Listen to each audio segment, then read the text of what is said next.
Settle in as we rewind the week with the latest edition of Monday Backspin from PGA TOUR.com. Welcome to Monday Backspin. I'm Amanda Balionis. If you're looking for the most dramatic way to win on tour, how about a rookie looking for his first PGA Tour win, coming off a bogey on the 17th, then on the 18th being forced to make a 5-foot putt for birdie to head in to a three-way playoff. Well, once in that playoff, that rookie is then forced to make a 7-foot putt for the outright win. This scenario can only be considered clutch, and that player can only be Scott Stallings. The victor of the three-way playoff faced Bill Haas and Bob Estes, who all finished out their rounds at 10 under par. Estes had over 40 minutes to warm up for the playoff, while Haas had about half that, and Stallings had zero time to prepare as he basically turned right back around after birdieing the 18th to play it all over again.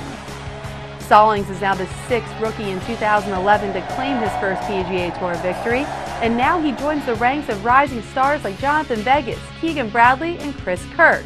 These are all young guys that look promising to be the future of the PGA Tour.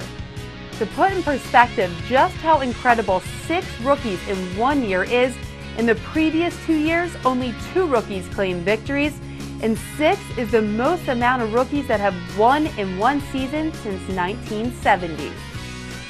Stallings has now jumped from 88th in FedEx Cup standings all the way up to 26th, and this win also earned him a spot in the World Golf Championship's Bridgestone Invitational. But what's the Massachusetts native really so excited about? The fact that he now has a spot in the 2012 Masters. The last time Stallings was there was back in 2009 when he went as an observer. Stallings said he felt inspired, but also made a promise to himself that he wouldn't return until he qualified for the major. Well, right after winning in West Virginia, Stallings pulled out the pencil he uses in his yardage book, which is the same pencil he got in 2009 at Augusta National when he made that promise to himself. It's been keeping him focused ever since that day. For more on what this exciting week has been like at the beautiful Greenbrier Resort in West Virginia, let's throw it out to Doug Bell of the PGA Tour Network. Amanda, as we look back on year number 2 of the Greenbrier Classic, I'm reminded of Jim Justice, the man who owns this place. He wanted the golf course to be tougher this year. He wanted it to have more teeth. The old white TPC course, he wanted it to play really tough. It did. Players like Phil Mickelson missed the cut on Friday. Of course, speaking of Phil, he played with Tom Watson for the very first time. It's amazing to think these two Hall of Famers had never played a competitive round together. I followed them on Thursday and Friday, and the galleries were enormous. They didn't play great, but you wouldn't know it from the thousands and thousands of West Virginians who followed them from start to finish. Looking back here at the Greenbrier Classic, this is one of the best stops in the PGA Tour, and it's been only 2 years in existence.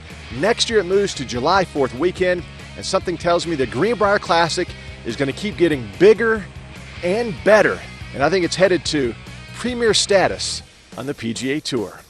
Amanda, back to you. Thanks, Doug. And remember, our Live At crew has you covered all week during the Bridgestone Invitational, beginning on Thursday. On the Tee starts live at 12:30 p.m. Eastern, and our live coverage continues through 6 p.m. Eastern. And as always, log on to PGA TOUR.com on Wednesday for the preview of the Bridgestone Invitational and also of the Reno Tahoe Open.